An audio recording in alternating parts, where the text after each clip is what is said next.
You're listening to The Endless Party with your hosts, Megan Elijah Armstrong.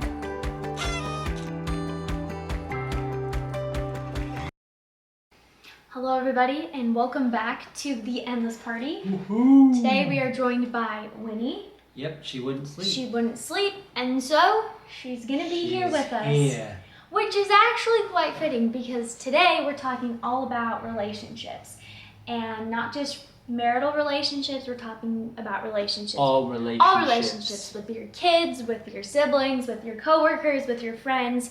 This episode is all about advice we've gathered from trusted sources about how to just strengthen your relationships. Yeah. So we're actually really looking forward to this. Fun fact, Meg actually majored in this subject.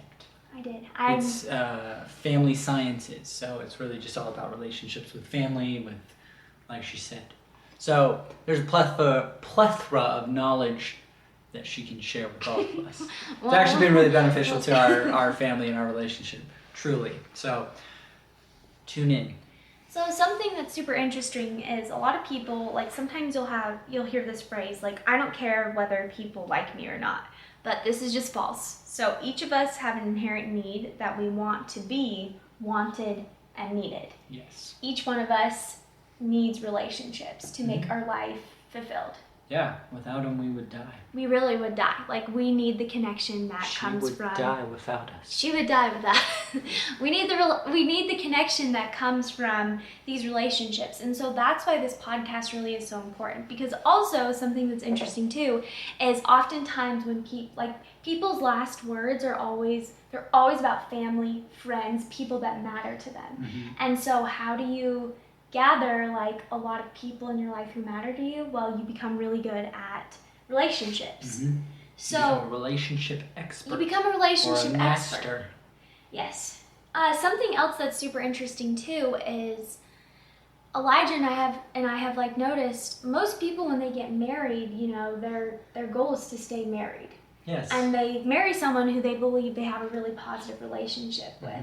And sometimes this kind of gets well, they lost. they have this hope and this faith that each of them are going to go through life and battle and build together, and that they are going to fight through their differences and become better for it. But then something like Meg was mentioning just gets lost along the way, and they kind of forget that.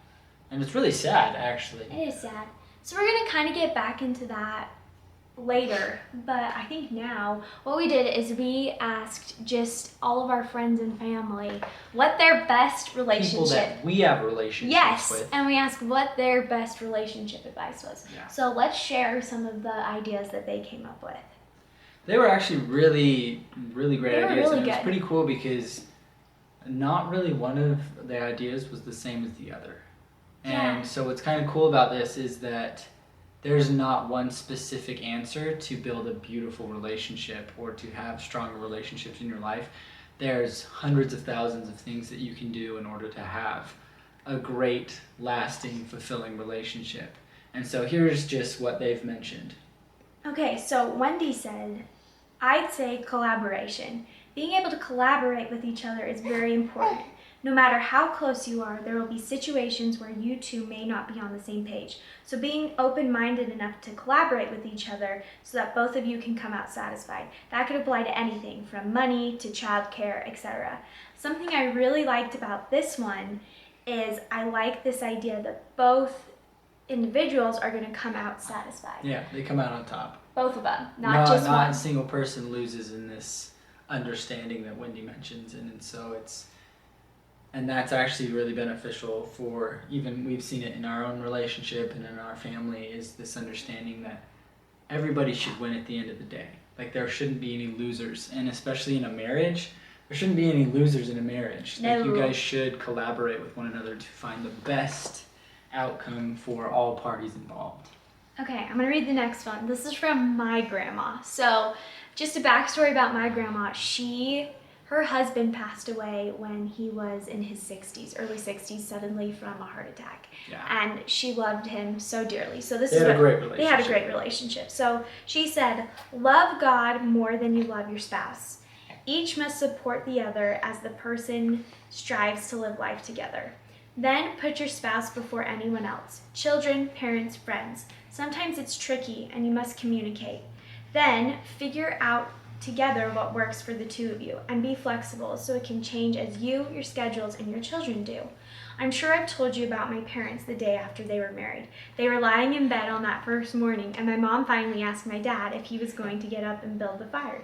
He said he thought she was going to do it.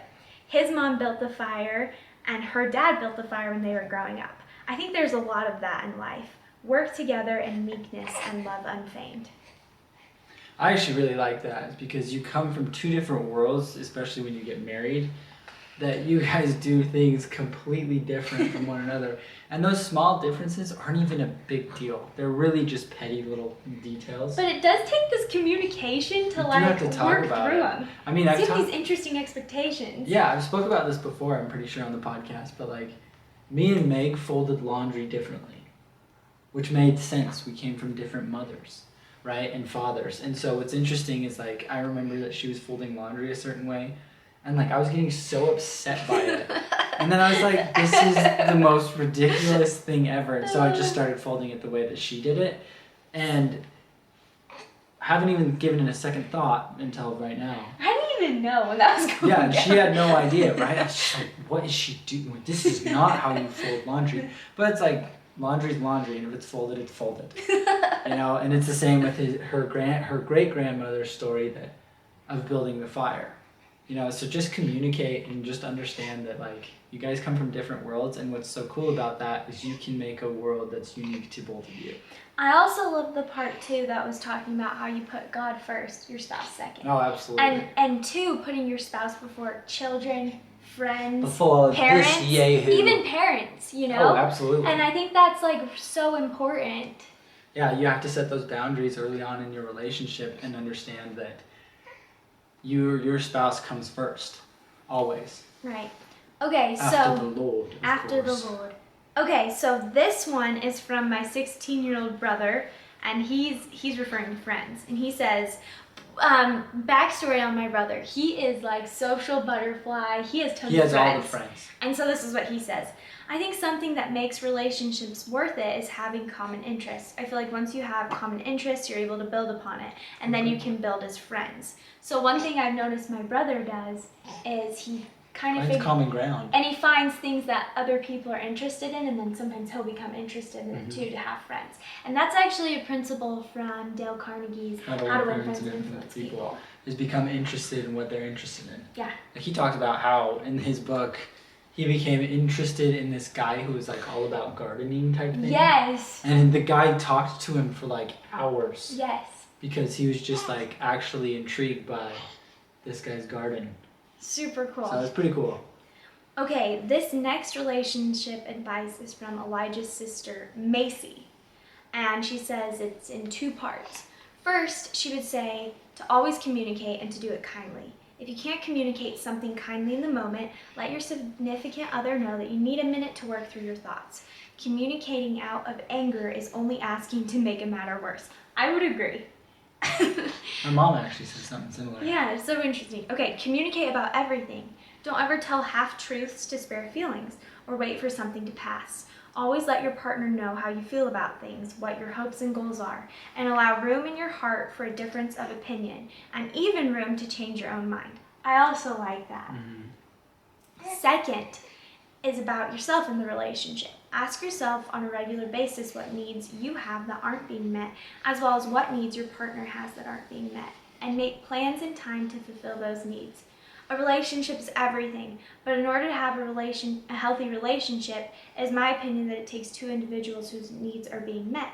Everyone needs personal time. It's healthy. Time alone and doing something that brings joy is beneficial to individual growth and learning. That can be taking a bath, going on a hike, working out, meditating, reading, whatever it may be. This personal time is pertinent to individual growth.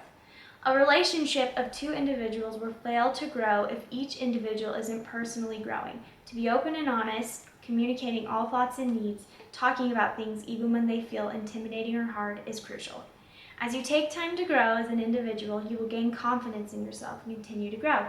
When two individuals tend to their personal needs as well as their partners, choosing to grow, communicating about everything along the way, and sharing in one another's journeys, and make sure that they can grow together and not apart. I love my sister. That was super long. That was so good. It is so good. I'm not even criticizing. I promise. No. Super, super good. And I actually agree with her in everything. Like there is a time and a place that every person needs some alone time.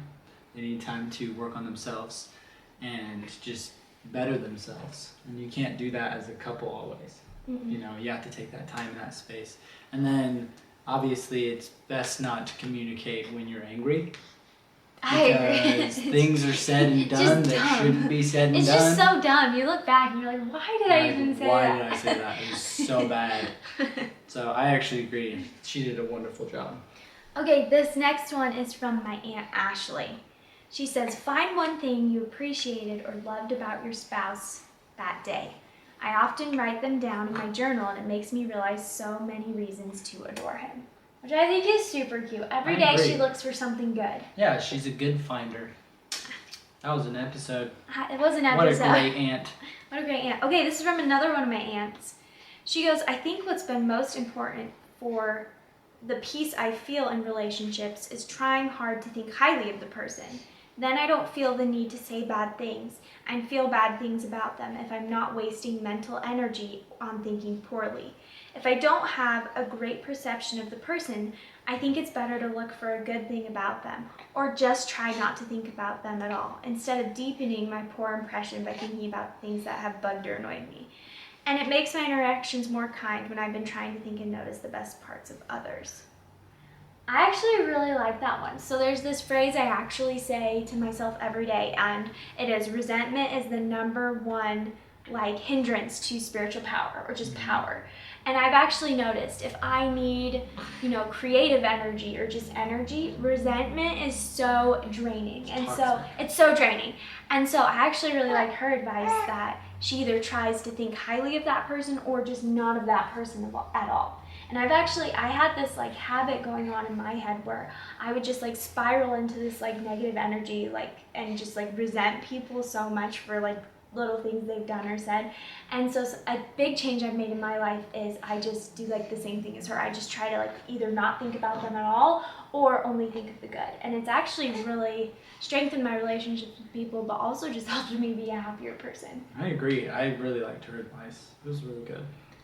Okay, so my brother talked about loyalty, and he actually sent a voice recording. So we're going to insert it right here. I would say some relationship advice. I'm probably not the greatest person to ask, but I know something that means a lot to me in a relationship is loyalty. I feel like when two individuals are loyal to each other, and I'm not even meaning husband and wife, but even a brother, a sister, or a friend, are just loyal to each other and really cherish a relationship. I think loyalty is something that makes a relationship that just that much stronger, and is kind of the glue to everything. So I think loyalty is really important. Okay, then these are from Elijah's parents. Yeah, this is my mom, and she said, always think before you speak. Never try and resolve serious issues when you are angry.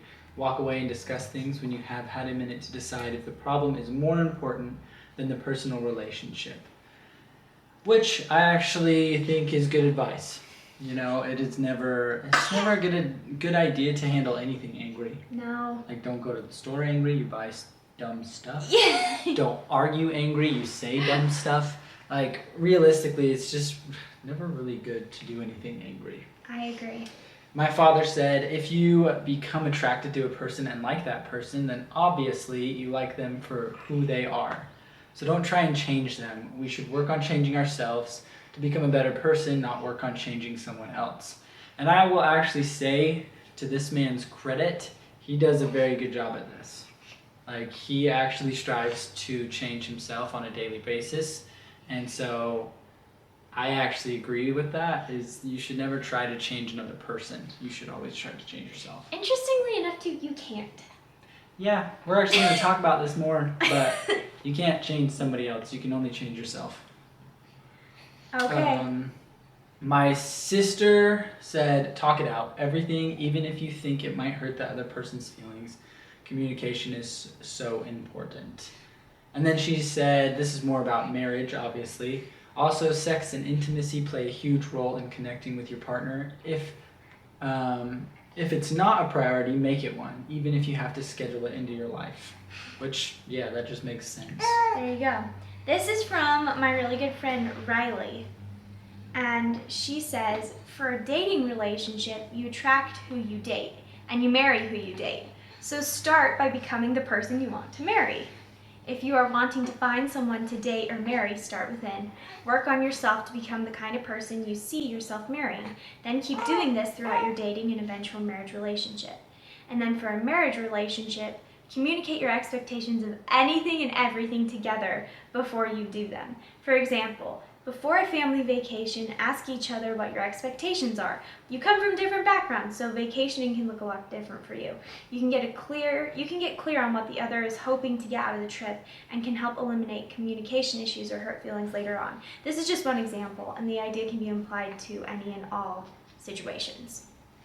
Yeah, I actually, first of all, her friend Riley is she's Riley, just a gem. okay, She is so Riley, nice. my friend Riley is We someone. could do a podcast Yes, on I can her. do a whole podcast on her. I was talking to my mom today, and she's like, "Oh, how's Riley?" I'm like, "Oh, she's great." And I was like, "I love Riley because I love the person I am when I'm with Riley. Right. When I hang out with Riley, I like who I am." Well, ironically enough, like, Riley's the type of person that brings the best out of other people. Yes. And so she is actually a queen at building relationships. She is. So hats off to her, and obviously she implements everything that she just talked about. And I actually 100% agree that you really are who you marry and who you date. And so if you want a Prince Charming or a Princess Charming, then you have to be a Prince Charming or a Princess Charming yourself. Absolutely. So pretty cool. Okay. Sound advice. So this was all super good advice from, the people we love. Just really everybody that we Yeah. love, yeah. So now we're just gonna kind of get into mine and Elijah's advice, as well as like information we know that's like helped to strengthen our relationship. Yeah. So within the field of marriage and family therapy, what I got my degree in, there's this man, his name's John Gottman, and he's like the relationship expert. He spent his entire life researching what makes relationships work and also what makes them He fail. is like marriage and family. He therapist. is Dr. Like, Love. He is Dr. Love. He is referenced He's a within, cool dude. Yeah, and he is referenced within the field. And like I said, he has done so much research on relationships. Yeah. And his wife both. I actually love his advice because what he explains is that what makes like relationships thrive, and this isn't just in marriage, this is in with like whatever relationship you want to pursue, it's all about tiny moments. It's all about the small and simple that create either a lasting relationship, or he calls it, you either master relationships or you're a disaster, is what he says. Yeah. So the way that he explains how you can become a master of relationships is he talks all about emotional bidding. So I'll give you some examples, but I'll just tell you the information first. So in every situation, when you bid to a person, there's 3 responses he's found. 1, you can turn towards the person, which is acknowledging the bid. 2, you can turn away, which is ignoring or missing the bid. And 3, you could turn against the bid. So that's rejecting the bid in an argumentative or belligerent way. So I'm gonna say something to Elijah, and he's gonna. We're gonna role play. We're gonna here. role play, and he's gonna explain. He's gonna show you what this looks like. So if I was like, "Oh, good morning, Elijah. The weather looks nice today, huh?" Like, oh, good morning. Yes, it looks lovely. So that's him turning. That's acknowledging and no, is that turning towards the bid. It's turning towards the bid. If I said, "Good morning, Elijah. The weather looks nice today." No, it doesn't. What was that? That one is turning against, rejecting the bid in an argumentative or belligerent way. And then if I said, "Good morning, Elijah. Look, the weather looks nice today." It would you being like, "What time is it?" Oh, what time is it? And that's like turning away. So like you just ignore or like miss You my just bid disregard. completely. Yes. So okay, these are so simple. But in John Gottman's Love Lab, like the people who had mastered relationships, they turned towards each other 86% of the time, whereas disasters turn towards each other only 33% of the time. So all day, every day, in all your relationships, you are making these bids for connection. Right. And he explains that you're like filling these emotional bank accounts. So for example, Elijah and I, every day, we're making these bids in our relationship. And the more positive they are, like the fuller our bank account gets. So Elijah and I would have, so if we turn towards each other all day, we have this really great perception, understanding, and like sense of security in our relationship because we've been kind. Yeah. Whereas if we spent the whole day like turning away or turning against each other, we're gonna have a really low bank account. Now, the reason why you wanna have this high emotional bank account is because There's a lot to bank on. you have a lot to bank on, yes. So like You've built a foundation. if we were in conflict or if something happened, well, we have so many positive interactions that they can overcome maybe one or two Right. negative It's interactions. basically like a savings account for a rainy day. So if anything goes south, I'm not saying like dramatic things, you know, but Yeah. I'm saying if there is a rougher time or if there is something that either one of you is experiencing, you guys have a lot to bank on. That it's like, oh, they actually do love me. Oh, they've actually been there for me. And it's crazy because it is these tiny moments that accumulate over time. It's pennies upon pennies upon pennies that become millions and millions of dollars. Yes. Right? To continue the analogy. And what's interesting too is like, I mean, we're using the example of a marriage, but this is true with your kids, It's true with your everybody. friends. It's true of like whatever relationship you're in. Yeah. So if you're struggling with someone, like my advice to you is kind of look at how you're responding to that person's Mhm. bid and see if you can change it. Yeah, See if you can give them more attention. See if you can turn towards their bid. I agree. This is because Gottman says, bid often. Master the art of the tiny moment. Reach out to show you care. Send a good luck message before a meeting. Leave an encouraging note on the fridge. Kiss your partner when they walk in the door.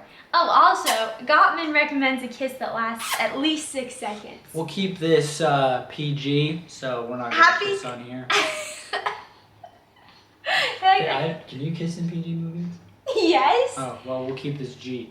I think you can kiss in G movies. Well, I don't know. Like Sleeping Beauty's G. They kiss Is at it? the end. Well, then never mind. We're just not kissing on Yeah. camera. Why? Because it's naughty. Okay. Okay. Anyway, so happy couples bid all the time. Yeah. So like what's interesting is Gottman found that like at a dinner, like throughout the dinner, a happy couple is going to bid like 100 times to each other in that one interaction. Whereas like unhappy couples only bid like probably 60 times. Yep. That's pretty sad. Yes. I'm constantly bidding to Meg. Yeah. That's only because she's I such actually- a hot tata. Actually one time No, just kidding. She's great in all the ways. Actually, one she is time I hot, was too. like, I just like was seeing how often we bid to each other in the span of like 20 minutes. It was a lot of times. Anyways, it was just interesting. Okay, so this is why this all comes full circle. What Gottman found when couples break up, it most of the time it's not because of the huge issues. It's never because of like infidelity or Tiny really big moments. fights. Yeah, it's always because of these little moments It that becomes have big over time. accumulated into this huge reservoir of just resentment. And the thing is like this resentment has been harbored for years and years and years and years, and it all of a sudden becomes just this like huge just dam full of just negative Nonsense. feelings. Yeah. So Super sad. here's something too. If you want to fix your relationship, I feel like two people think it's like this huge big fix, but also Well, start then, with the small I little would things. also say they think it's this quick fix.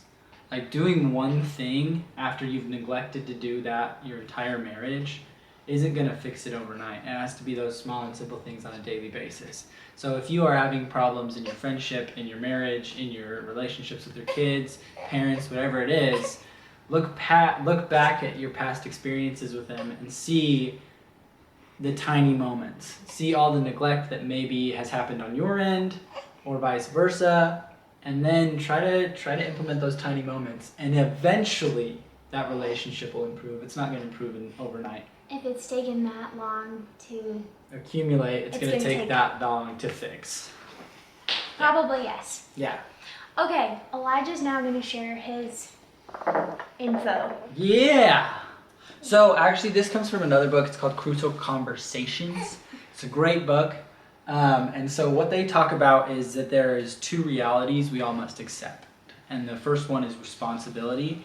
They say you are only responsible for yourself, what you think, what you feel, what you do, and then you are not responsible for others, what they think, what and how they feel, or what they do. And then the second reality is change. So the first one is you can't change another person. 2, you can only change yourself. But then it says good news, you can change. You can change. So that's really exciting. It's actually interesting. It's super exciting. So it's actually pretty cool because I just think into all the relationships in my life. And if I'm ever upset with Meg or with my parents or with anybody that I have a really good relationship with, I start to think to myself, I'm like, man, if this one thing is bugging me, first of all, I'm sure they're aware of it because most people are very aware of their faults without you telling them. At least I've come to understand that. And second is this understanding that if they have this one fault, then there's at least 100, if not 1,000 of faults that I need to correct. And it goes back to that scripture that Jesus Christ says, and he says, cast the beam out of thine eye before thou cast the mote out of thy brother's eye.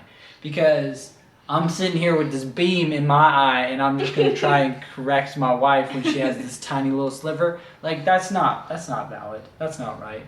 So, in all reality, one, we just have to take responsibility for who we are and what we are and not take responsibility for the other people. And then second, recognize that you can't change somebody else. You can only change yourself. And then there's 3 key questions to ask. What do I really want for me? What do I really want for the other person or the other the other people? And then what do I really want for the relationship? And I emphasize really want. You know, you have to have a goal in mind if you want to improve your marriage, if you want to improve your friendships, if you want to improve really any relationship in your life. Like, for example, if me and Meg were struggling and if we wanted to have a better relationship, it's like, what do I really want in our relationship? Well, I want that connection. I want that intimacy. I want that love. I want that friendship. And then it's like, how am I going to get there? What are the steps that I'm going to take in order to make our relationship long lasting? So that was another aspect. And then the last one I actually wanted to mention was one way to approach conflict with any person you're in a relationship with. And it's this understanding that you approach it with this love, with this understanding that you truly care about the other person and you care about your relationship. And honestly, it's so easy. Like, it's super simple. You legit just walk in and say, look, I really care about you. And I really care about our relationship. And because of that, I want to talk about this topic because I think this topic is important enough in our relationship that it's really going to benefit us in the long run. And when you do that, we actually have. And so this approach, honestly, immediately diffuses any type of barriers because they're like, oh my gosh, You care about me? you care about me, dog? Oh my gosh, I you care about our relationship? Oh my gosh. Like, that's how it goes. Not exactly with a high-pitched voice, but everything else is pretty accurate. So honestly, that's kind of what we wanted to talk about in this podcast, and to emphasize this understanding that within all of your relationships, like, nothing is unsalvageable. Like, whether it's a friend, a sibling, a brother, a sister, a parent, a grandparent, or your own spouse, like, you can always put in the work now and to make that relationship long lasting and something beautiful, even if it's been neglected for years and years and years. Yeah. I think too, something that Elijah and I also, one of like the ground rules for our relationship, and I think it should go for every relationship, is that you never speak ill of the other person. So I think too, if you want to have a beautiful relationship with someone, I think the first thing is to make sure you never say anything bad about the person in the first place. And that's been a huge like just like there's just such a sense of trust between Elijah and I, because that's been that's been our ground rules since day one. Day one, yeah. And so there's just such a trust that like I know he's not talking about me behind So if my I back. go to do something without Meg, which is like very, very rarely, like she knows that I always have her back first and foremost. Like I'm her biggest fan, and I'm always in her corner, and vice versa. And it's actually even when we have like conflict going on, we never take it outside of our that's relationship. what's actually really cool too. So like even if we're like hashing something out, and all of a sudden somebody comes over like, "Hey, how's Meg?" I'm like, "She's great. I love her so awesome. much. She's the best person in the world." Even though in my own mind I'm like, "Man, right now I'm so mad at her." And so it's I mean, to put this on a spiritual aspect, our marriage to us is eternal, and it's very, very sacred. And because of that, we treat each other and our relationship as something that is sacred, and something that should, there's things within our relationship that should stay only between us, because it's our relationship. It's not somebody else. The only person that should ever be involved in your relationship other than your spouse is God. Yeah. And I think that's something special too, is that like there's certain things that I know we're only going to keep between us. And I think that's really special too. Absolutely. The most the most intimate, beautiful, intimate and tender moments we have with each other They're of like just ours. of growth and of like forgiveness and of all of those things too, they stay between us. And I think that just makes Even this little yahoo right here doesn't even know about him. Nope. She never will. No, she won't. Especially now. She doesn't even know what's going on. Say hello. Anyways. And what's kind of cool about this too, I was actually mentioning this to Meg. This is kind of a side note, but it makes sense.